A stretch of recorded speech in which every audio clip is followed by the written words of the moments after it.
अस्सलाम वालेकुम दोस्तों, कैसे हैं आप लोग? ठीक हैं दोस्तों, इस वीडियो के अंदर हम पार्लियामेंट्री फॉर्म ऑफ गवर्नमेंट के बारे में बात करेंगे। देखें, जो पार्लियामेंट्री सिस्टम होता है ना, उसमें क्या होता है कि जो आपका जो एग्ज़ेक्टिव होता है, जो आपका हेड होता है गवर्नमेंट का, वो पार्लियामेंट से ही आता है। जैसे कि आप लोगों को पता है कि किसी भी मुल्क में 3 ब्रांचेज़ होती हैं गवर्नमेंट की। एक होती है लेजिस्लेचर, जो कानून बनाती है, जिसको आम तौर पे पार्लियामेंट भी कहा जाता है।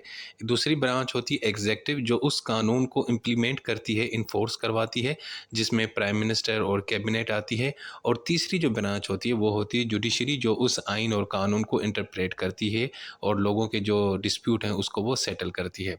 सो पार्लियामेंट्री फॉर्म ऑफ गवर्नमेंट में क्या होता है कि जो एग्जीक्यूटिव है ना, जो प्राइम मिनिस्टर है, जो कैबिनेट है, जो गवर्नमेंट के चलाने वाले होते हैं, वो पार्लियामेंट से ही लिए जाते हैं, यानी वो लेजिस्लेचर से ही लिए जाते हैं। ठीक है। सो और इसी वजह से फिर वो पार्लियामेंट के सामने अकाउंटेबल भी होते हैं। पार्लियामेंट उनसे पूछती भी है कि जनाब आप बताएं कि आपने ये काम क्यों किया है।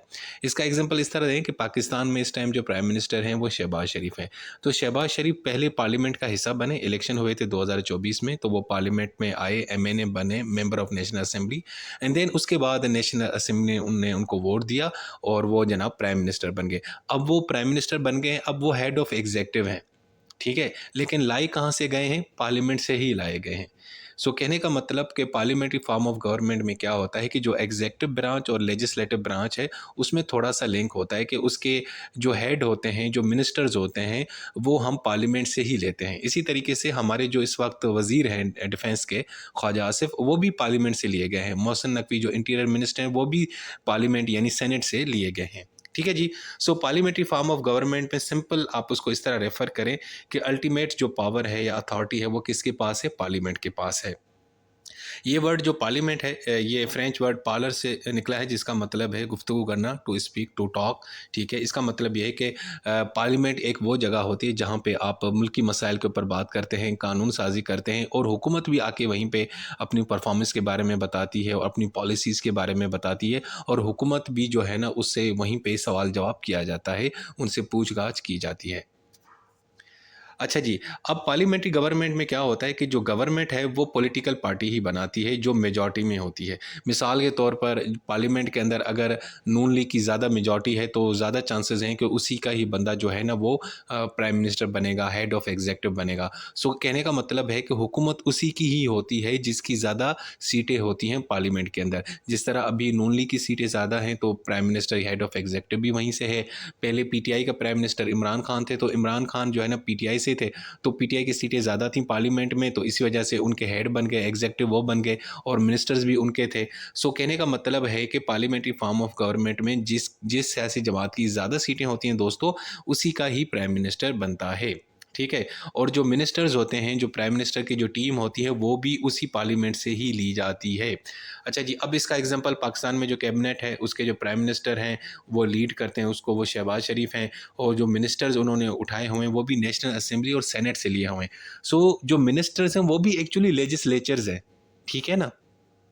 जो कैबिनेट है वो तब तक ही जो है ना वो ये काम करती रहेगी जब तक कौमी असेंबली या पार्लियामेंट के उसके ऊपर एतमाद है। ठीक है, अगर पार्लियामेंट चाहेगी कि जी ये प्राइम मिनिस्टर जो है ना ये सही काम नहीं करा और उसको वोट ऑफ नो कॉन्फिडेंस से वो हटा देते हैं, तो फिर कोई और बंदा प्राइम मिनिस्टर बनेगा, यानी हेड ऑफ एग्जीक्यूटिव जो है वो चेंज हो जाएगा और उसकी जो पूरी की पूरी टीम है वो भी चेंज हो जाएगी। और इस तरह हुआ भी है माजी के अंदर कि इमरान खान जो प्राइम मिनिस्टर थे पाकिस्तान के, उनके खिलाफ वोट ऑफ नो कॉन्फिडेंस आया और नेशनल असेंबली ने, लेजिस्लेचर ने उसको हटा दिया।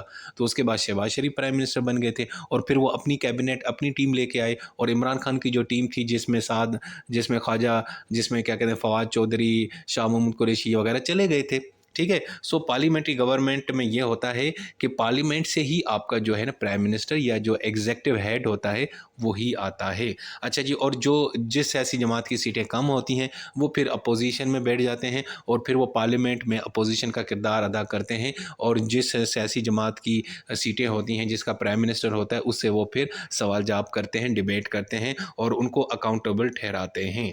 ठीक है जी। तो ये अब मैंने आपको इंट्रोडक्शन दे दिया पार्लियामेंट्री फॉर्म ऑफ गवर्नमेंट का। अच्छा जी, अब इसके फीचर्स देखें तो इसमें 2 तरह के हेड्स होते हैं। एक हेड होता है हेड ऑफ स्टेट, जो मुल्क का हेड होता है। जिसको पाकिस्तान में आमतौर पर प्रेसिडेंट और बाकी यूके में मोनार्क कहा जाता है। लेकिन ये सिंबॉलिकल होता है, इसके पास कोई इख्तियार नहीं होता। पाकिस्तान में जो सदर है आसिफ अली जरदारी, उसके पास कोई इख्तियार नहीं है। जो भी उसके पास है वो सारी की सारी फॉर्मल काम है, ठीक है। और हेड ऑफ गवर्नमेंट हमारे यहाँ पे कौन है? प्राइम मिनिस्टर, जो एग्जेक्टिव है, ठीक है। और वो ये कहाँ से आए हैं? ये पार्लियामेंट से आए हैं। अब यूके में जो मोनार्क है वो हेड ऑफ स्टेट है, प्राइम मिनिस्टर वो हुकूमत चलाता है। पाकिस्तान में भी जो प्रेसिडेंट है वो हेड ऑफ स्टेट है, यहाँ पे मोनार्क नहीं है। तो सदर जो है ना वो हेड ऑफ स्टेट है, और प्राइम मिनिस्टर जो है ना वो गवर्नमेंट को लीड करते हैं, और एग्जीक्यूटिव पावर उन्हीं के पास है। अच्छा जी, उसके बाद फ्यूजन ऑफ पावर्स। अब इसमें क्या है कि जो एग्जीक्यूटिव है ना वो हम कहाँ से लेते हैं, ज़रा मुझे अभी बताएं। भाई वो लेजिस्लेचर से लेते हैं, पार्लियामेंट से हम लोग उठाते हैं। तो इसी वजह से प्राइम मिनिस्टर और कैबिनेट जो मेंबर्स हैं ना वो एक्चुअली मेंबर ऑफ पार्लियामेंट्स भी हैं। यानी जो प्राइम मिनिस्टर और हमारे पास जो वजीर हैं, मिनिस्टर्स हैं, फेडरल मिनिस्टर्स हैं, they are actually member of parliament. यानी वो जो लेजिस्लेचर है वहीं से हमने उनको लिया हुआ है, ठीक है। सो यहाँ पे जो सेपरेशन ऑफ पावर जो है ना वो ज़्यादा स्ट्रिक्टली अप्लाई नहीं होता। ये दोनों ब्रांचेस आपस में कनेक्टेड हैं। बाकी कलेक्टिव रिस्पॉन्सिबिलिटी पार्लियामेंट्री फॉर्म के एक बड़ा अहम इसकी ये इसका प्रिंसिपल है। इसमें यह है कि जितने भी मेंबर्स हैं कैबिनेट के, वो जो भी फैसले लेते हैं वो जॉइंटली लेते हैं। कि काबीना का इजलास होता है, कैबिनेट का इजलास होता है, प्राइम मिनिस्टर उसको लीड कर रहे होते हैं, और जो भी कोई पॉलिसीज़ बनते हैं वो ये मिल के कर रहे होते हैं। लेकिन साथ साथ में वो जो मिनिस्टर्स हैं उनकी अपनी अपनी भी एक डिपार्टमेंट है। जैसे ख्वाजा आसिफ का डिफेंस का डिपार्टमेंट है, मोहसिन नकवी का इंटीरियर डिपार्टमेंट है, इसके अलावा हमारे पास औरंगज़ेब साहब हैं, उनका फाइनेंस डिपार्टमेंट है। तो वो अपने अपने डिपार्टमेंट के भी यानी कि ज़िम्मेदार हैं, और जो वैसे ओवरऑल मुल्क के फैसले लिए जाते हैं वो कलेक्टिवली ही लिए जाते हैं, मिल के ही लिए जाते हैं। तो इसीलिए कलेक्टिव रिस्पॉन्सिबिलिटी होती है इसके अंदर। तो अगर कोई भी मसला होगा तो हम कह लेंगे जी ये काबीना ने फैसला किया। अब काबीना में सिर्फ एक मिनिस्टर नहीं है, बाकी जितने भी मिनिस्टर्स हैं इंक्लूडिंग प्राइम मिनिस्टर, हम सबको रिस्पॉन्सिबल ठहराएंगे। और जैसे मैंने भी बताया कि इंडिविजुअल रिस्पॉन्सिबिलिटी का भी कॉन्सेप्ट है। जिसका जो डिपार्टमेंट है वो उसका जिम्मेदार है, ठीक है। जिसके पास फाइनेंस है तो वो फाइनेंस का डिपार्टमेंट है, जिसके पास एजुकेशन है वो एजुकेशन का डिपार्टमेंट है। दूसरा, मेजॉरिटी पार्टी रूल, यानी जिस सियासी जमात की ज़्यादा सीटें होती हैं लोअर हाउस के अंदर यानी नेशनल असम्बली के अंदर, वही जो है ना वो हुकूमत बनाती है, वही सरकार बनाती है। और बाज़ औक़ात ये होता है कि यानी कि मेजॉरिटी किसी के पास नहीं होती तो 3-4 सियासी जमातें मिल के हुकूमत बनाती हैं, तो हम उसको कोalition गवर्नमेंट कहते हैं, या उर्दू में इत्तेहादी गवर्नमेंट बोलते हैं। उसमें 3-4 गवर्नमेंटें मिल के हुकूमत बनाते हैं। जैसे अभी भी ऐसा ही है कि इस टाइम जो शहबाज शरीफ हैं वो कोalition गवर्नमेंट के हैं, उसमें पीपल्स पार्टी ने भी उनको वोट दिया हुआ है, एमक्यूएम को ने भी उनको वोट दिया हुआ है, तभी जाके वो उनका बंदा प्राइम मिनिस्टर बना। क्योंकि नून लीग के पास इतनी सीटें नहीं थी कि वो खुद से जो है ना उनका बंदा प्राइम मिनिस्टर बन जाए, इसीलिए फिर उनको पीपल्स पार्टी और एमक्यूएम वगैरह का भी सहारा लेना पड़ा। अच्छा जी, और जो प्राइम मिनिस्टर होते हैं वो जनाब लीडर होते हैं पार्लियामेंट के, और वही सेंट्रल फिगर हैं, वो सिलेक्ट करते हैं, वो अपनी मर्जी से किसी भी बंदे को मिनिस्टर बना सकते हैं, लेकिन उस बंदे को बनाएंगे जो मेंबर ऑफ पार्लियामेंट होगा, ठीक है। अच्छा जी, दूसरा ये है कि प्राइम मिनिस्टर के पास ये भी इख्तियार है कि वो हेड ऑफ स्टेट को एडवाइस करेगा यार ये असेंबली तोड़ दो, यानी जो पार्लियामेंट बनी है, क्योंकि पार्लियामेंट का लीडर कौन है?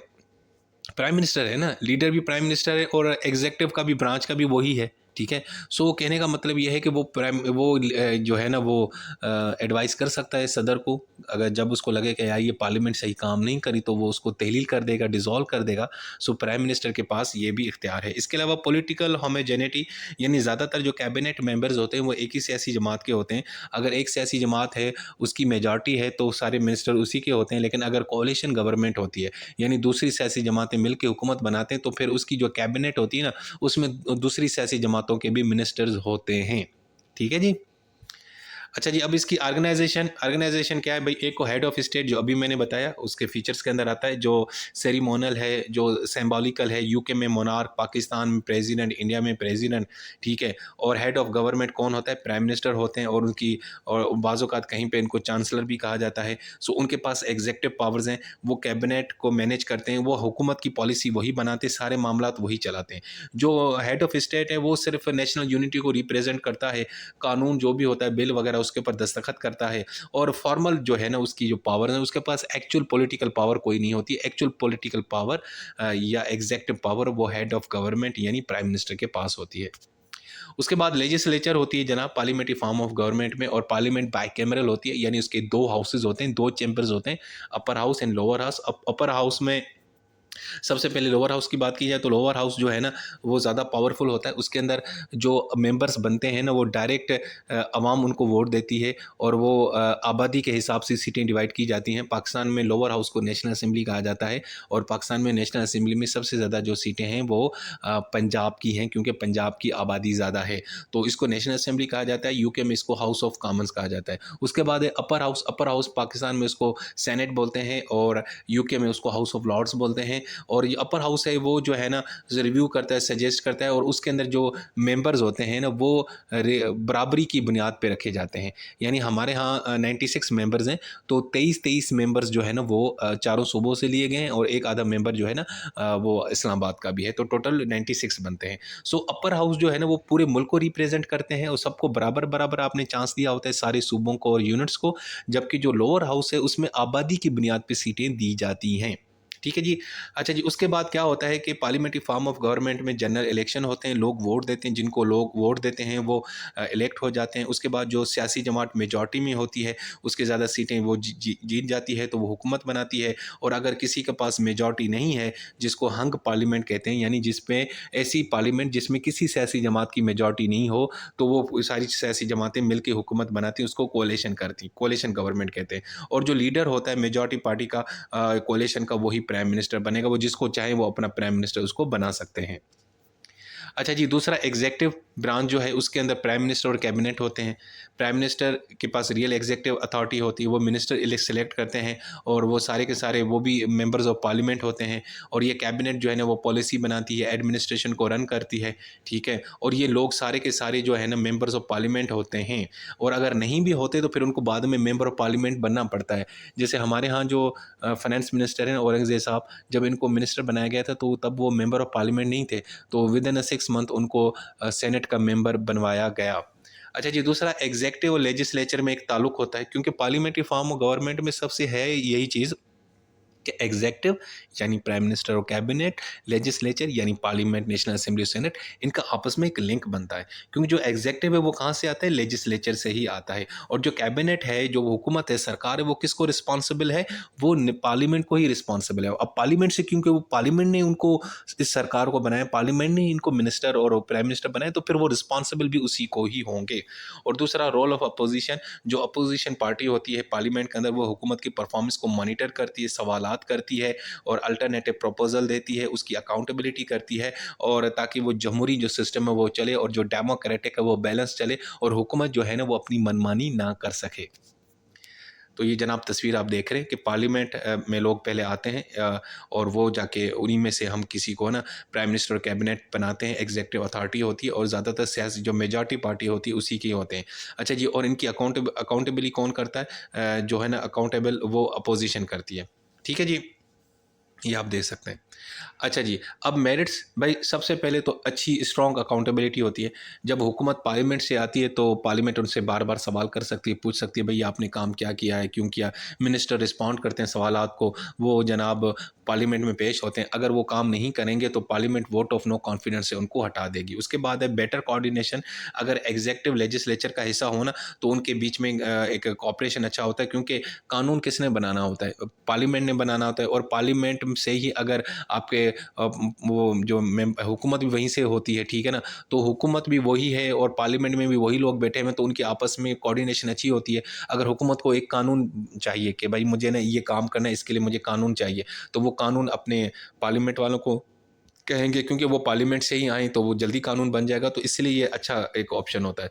दूसरा फ्लेक्सिबल गवर्नमेंट होती है, जिसकी मेजॉरिटी होती है उसी को सपोर्ट होती है और वो हुकूमत करती है, 5 साल पूरे करती है, लेकिन अगर जैसे ही मेजॉरिटी ख़त्म हो जाती है तो वो भी ख़त्म हो जाती है हुकूमत।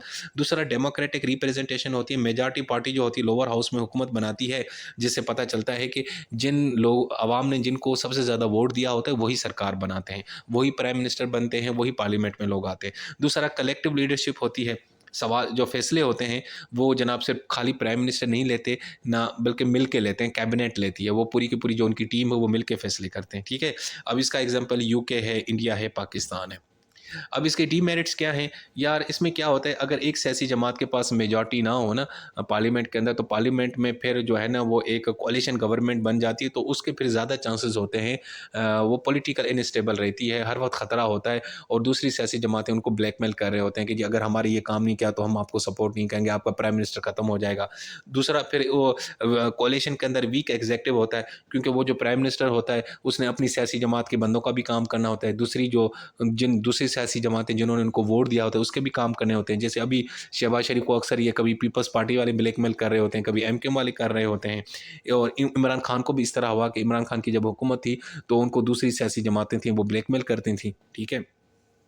पार्टी डिक्टेटरशिप होती है, अगर एक ही पार्टी है, उसकी स्ट्रांग मेजॉरिटी है और उसी का ही प्राइम मिनिस्टर है, बाकी किसी सियासी जमात को उनकी ज़रूरत नहीं पेश आती, तो उन्हीं के मिनिस्टर होते हैं, वही बनाते हैं। अब कानून भी वही बनाते हैं और वो मुल्क भी वही चलाते हैं। तो उससे फिर ना बाज़ औक़ात ना इनके यहाँ सरिया आ जाता है, वो ना तगड़े हो जाते हैं, वो स्ट्रांग हो जाते हैं और वो डिक्टेटरशिप टाइप बन जाते हैं और वो फिर अपनी मर्ज़ी चलाते हैं। उनको पता है भई पार्लियामेंट में भी अपनी बंदे हैं, जो मर्ज़ी चाहे कानून बनाएँ, जो मर्ज़ी चाहे पॉलिसी बनाए, इस वजह से।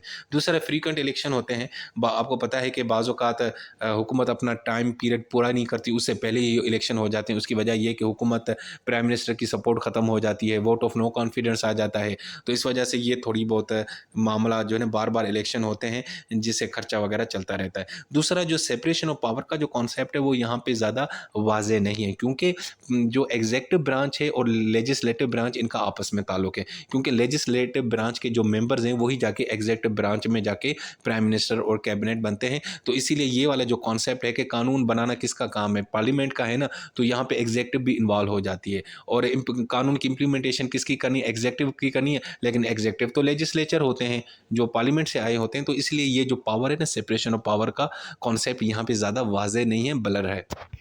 अच्छा जी, अब है पार्लियामेंट्री सॉवरेंटी। अब इसका क्या मतलब है?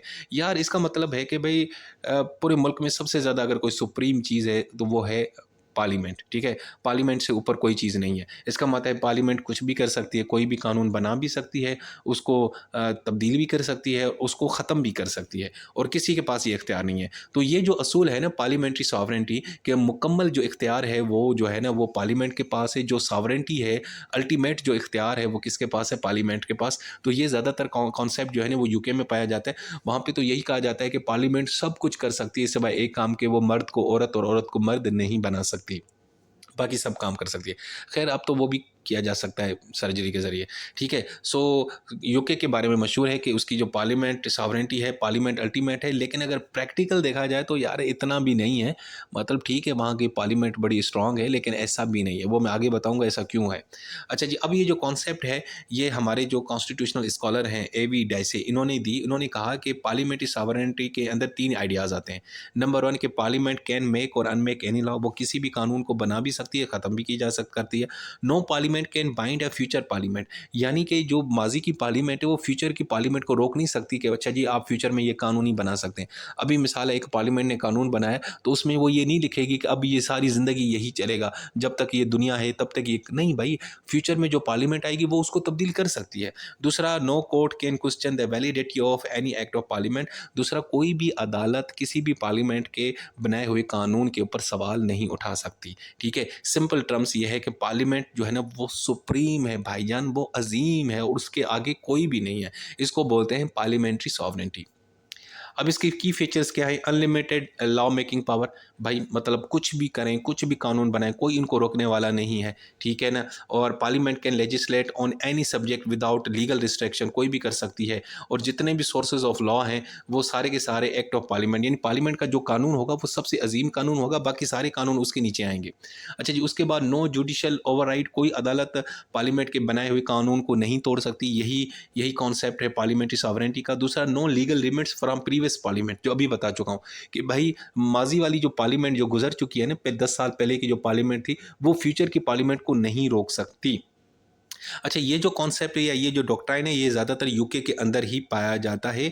और जिन कंट्रीज़ के अंदर अनरिटन कॉन्स्टिट्यूशन है, जैसे यूके के अंदर अनरिटन है, या आप इसको ऐसे बोलें कि वहाँ पे कोडिफाइड कॉन्स्टिट्यूशन नहीं है, एक किताब की शक्ल में मौजूद नहीं है, जिस तरह पाकिस्तान, भारत और अमेरिका में है, तो ज़्यादा इसीलिए वहाँ पे पार्लियामेंट्री सॉवरेनिटी का कॉन्सेप्ट मौजूद है। लेकिन जहाँ पे कोडिफाइड कॉन्स्टिट्यूशन है, तो वहाँ पे ये पार्लियामेंट इतनी सॉवरेंट नहीं है। वहाँ पे है, लेकिन वहाँ पे ज़्यादा जो सॉवरेन है वो है कॉन्स्टिट्यूशन, क्योंकि वो रिटन में मौजूद है, और वहाँ पे पार्लियामेंट कॉन्स्टिट्यूशन के तहत ही काम करती है, अपनी ज़्यादा मस्ती नहीं कर सकती। लेकिन पार्लियामेंट्री सॉवरेनिटी में यहाँ पे खुसूसन यूके के अंदर पार्लियामेंट ही सॉवरेन है, अजीम है। अच्छा जी, अब हम थोड़ा कंपैरिजन करते हैं कि पार्लियामेंट्री सॉवरेनिटी और कॉन्स्टिट्यूशनल सुपरमेसी में क्या फ़र्क है। पार्लियामेंट्री सॉवरेनिटी में तो ये है ना कि भाई इसका मतलब है कि पार्लियामेंट ही सुप्रीम है, अदालतें उसकी किसी बनाए हुए कानून को स्ट्राइक डाउन नहीं कर सकते। ज़्यादातर आप इसका एग्जांपल यूके में देख सकते हैं। लेकिन कॉन्स्टिट्यूशनल सुप्रीमेसी में यह है कि भाईजान कॉन्स्टिट्यूशन ही हाईएस्ट लॉ है। जो पार्लियामेंट है वो कॉन्स्टिट्यूशन को फॉलो करेगी। कॉन्स्टिट्यूशन ने जो उसको इख्तियार दिया है वो उसी के तहत ही कानून बनाएगी, और अदालतें पार्लियामेंट के बनाए हुए कानून को अनकॉन्स्टिट्यूशनल डिक्लेयर कर सकती हैं, अगर पार्लियामेंट ने वो कानून बनाया है जिसकी इजाज़त कॉन्स्टिट्यूशन ने नहीं दी। समझ गए? तो ये जो कॉन्सेप्ट है आपको पाकिस्तान, अमेरिका और भारत में नज़र आता है, या सिंपल वहाँ वो कंट्रीज़ जहाँ पे रिटन कॉन्स्टिट्यूशन है या कोडिफाइड कॉन्स्टिट्यूशन है, तो वहाँ पे आपको ये कॉन्सेप्ट नज़र आता है। पाकिस्तान में ये अभी भी डिबेट चलती है कि पार्लियामेंट सॉवरेन है कि कॉन्स्टिट्यूशन है। तो जजेस वगैरह तो कहते हैं जी कॉन्स्टिट्यूशन है, लेकिन पार्लियामेंट के लोग कहते हैं जी पार्लियामेंट सुप्रीम है, वो कुछ भी कर सकती है। इवन के आर्टिकल 239 के अंदर ये लिख भी दिया गया है कि पार्लियामेंट जो भी आईनी तरमीम करती है उसको चैलेंज नहीं किया जा सकता। लेकिन हमने माजी में देखा है कि माजी में अदालतों में चैलेंज भी किया गया, और उसको अदालतों ने तब्दील भी किया है। 19वीं तरमीम का एग्जाम्पल आप लोगों के सामने है, और 18वीं तरमीम भी चैलेंज हुई थी। ठीक है, सो कहने का मतलब है कि हमारे यहाँ पे भी अगर देखा जाए तो अदालतें आईनी तरमीम को चैलेंज कर सकती हैं, जबकि आइन के अंदर ये नहीं लिखा हुआ। वहाँ तो लिखा हुआ है कि पार्लियामेंट का कोई भी कानून जो है ना, खुसूसन आईनी तरमीम, वो चैलेंज नहीं हो सकती। सो कहने का मतलब है कि पार्लियामेंट्री सॉवरेनिटी में भाईजान पार्लियामेंट जो कुछ भी कहे कोई उसको अदालत नहीं पूछने वाली। लेकिन कॉन्स्टिट्यूशन सुपरमेसी जहाँ पे होती है, जहाँ पे कोडिफाइड कॉन्स्टिट्यूशन होता है, वहाँ पे कॉन्स्टिट्यूशन ही चलता है, पार्लियामेंट की बात सेकंड आती है। इसके अलावा role of judiciary, parliamentary sovereignty में अदालतें कानून को सिर्फ इंटरप्रेट करते हैं, लेकिन उसको इनवैलिडेट नहीं कर सकती। कानून को, पार्लियामेंट के बनाए हुए कानून को गैर कानूनी नहीं कह सकती, उसको कालेदम नहीं करार दे सकती। लेकिन कॉन्स्टिट्यूशनल सुप्रीम में जुडिशरी के ये पास पावर है जुडिशल रिव्यू का, कि वो पार्लियामेंट के बनाए हुए कानून को रिव्यू कर सकती है कि भाई ये जो कानून बना है आया बिल्कुल ठीक बना है, आइन के हदूद के अंदर बना है, कहीं गैर कानूनी या गैर आइनी चीज़ें तो इसके अंदर मौजूद नहीं है। अच्छा जी, दूसरा जो पार्लियामेंट्री सॉवरेनिटी है ना, वो ज़्यादातर अनरिटन और फ्लेक्सिबल कॉन्स्टिट्यूशन के साथ लिंक है, जैसे यूके। जबकि कॉन्स्टिट्यूशन सुप्रीमेसी का ताल्लुक ज़्यादातर आपको रिटन और रिज्ड कॉन्स्टिट्यूशन में मिलेगा, जैसे पाकिस्तान में रिटन है, अमेरिका में, भारत में। पार्लियामेंट्री सॉवरेनिटी के अंदर पार्लियामेंट सिंपल कॉन्स्टिट्यूशनल रूल्स को सिंपल ऑर्डिनरी आम लेजिस्लेशन के जरिए ही भी चेंज कर सकती है। लेकिन कॉन्स्टिट्यूशन सुप्रीमेसी में अगर आपको आइन में तरमीम करनी है तो आपके पास 2/3 मेजॉरिटी चाहिए, यानी उसका जो प्रोसीजर है वो ज़रा डिफ़िकल्ट है और ज़रा स्पेशल है। अच्छा जी, अब इसकी लिमिटेशन भी हैं, जैसे मैंने आपको कहा ना कि पार्लियामेंट्री सॉवरेनिटी का जो कॉन्सेप्ट है अब प्रैक्टिकल एग्जिस्ट नहीं करता ज़्यादा। इवन के यूके के अंदर भी भाईजान ये अल्टीमेट पावर अब पार्लियामेंट के पास नहीं है। उसकी वजह ये है कि वहाँ पे भी अदालतें ठीक है, वहाँ पे पार्लियामेंट के बनाए हुए कानून को स्ट्राइक डाउन नहीं कर सकती, लेकिन अदालतें जो है ना वो कानून को इंटरप्रेट करती हैं, और वो ये डिक्लेरेशन दे सकती हैं कि यार ये कानून ठीक नहीं है, ये ह्यूमन राइट्स के खिलाफ है, ये है, वो है, फंडामेंटल राइट्स के खिलाफ है। यानी अदालतें कानून को कैंसिल तो नहीं कर सकती, लेकिन वो एक पॉलिटिकल प्रेशर डेवलप कर सकती हैं। अगर यूके में पार्लियामेंट यूके की जो सुप्रीम कोर्ट है वो ये कह देती है कि पार्लियामेंट ने जो ये कानून बनाया ये सही नहीं है, हालांकि उसको वो ख़त्म नहीं कर सकती, स्ट्राइक डाउन नहीं कर सकती, लेकिन इतना कहना ही काफ़ी है। उससे क्या होगा, अब पार्लियामेंट के ऊपर प्रेशर पड़ेगा कि यार अदालत ने भी कह दिया कि ये कानून तो सही नहीं बना। अदालत उसको ख़त्म नहीं कर सकती, लेकिन अगर ये सिर्फ इतना भी कहेगी ना, उससे भी प्रेशर पड़ेगा। तो इसका मतलब है कि भाई जो है ना पार्लियामेंट्री सॉवरेनिटी तो फिर नहीं रही ना। इसके अलावा ह्यूमन राइट्स ऑब्लिगेशन, यूके है वो यूरोपियन कन्वेंशन जो ह्यूमन राइट्स को फॉलो करता है, तो European court of human rights जो है ना, अगर वो कोई इस तरह का कोई जो है ना वो कानून बनाती है और यूके को कहती है कि भाई आपने भी यही कानून बनाना है, तो फिर क्या यूके की जो पार्लियामेंट है वो कोई इस तरह का कानून बना सकती है, उसके अगेंस्ट जा सकती है? भाई नहीं जा सकती। अब वो मानी कि उसके पास हिम्मत ही नहीं है कि वो ह्यूमन राइट्स के खिलाफ कोई कानून बनाए। अब ह्यूमन राइट्स तो भाई पूरी दुनिया में फॉलो किया जाता है, तो क्या यूके की पार्लियामेंट इस तरह का कोई यानी कि रिस्क ले सकती है? नहीं ले सकती। तो इसका मतलब क्या हुआ है कि भाई पार्लियामेंट्री सॉवरेनिटी है नहीं है जी, वहाँ पे भी नहीं है, क्योंकि ह्यूमन राइट्स जो कवानीन है ना वो पूरी दुनिया में फॉलो किए जाते हैं। अगर यूके वाले कोई इस तरह का कानून बनाएंगे जो ह्यूमन राइट्स की खिलाफ वर्जी होगी तो दुनिया थू थू करेगी उनके ऊपर। समझ गए ये जी। इसके अलावा डिवॉल्यूशन, अब वहाँ पे स्कॉटलैंड, वेल्स और नॉर्दर्न आयरलैंड जो है ना उनकी भी अपनी पार्लियामेंट है। तो वैसे स्कॉटिश पार्लियामेंट जो है ना कानून बना सकती है कुछ मामलात के ऊपर। अल्टीमेट पावर तो वेस्ट मिनिस्टर के पास ही होती है जो यूके के अंदर पार्लियामेंट है।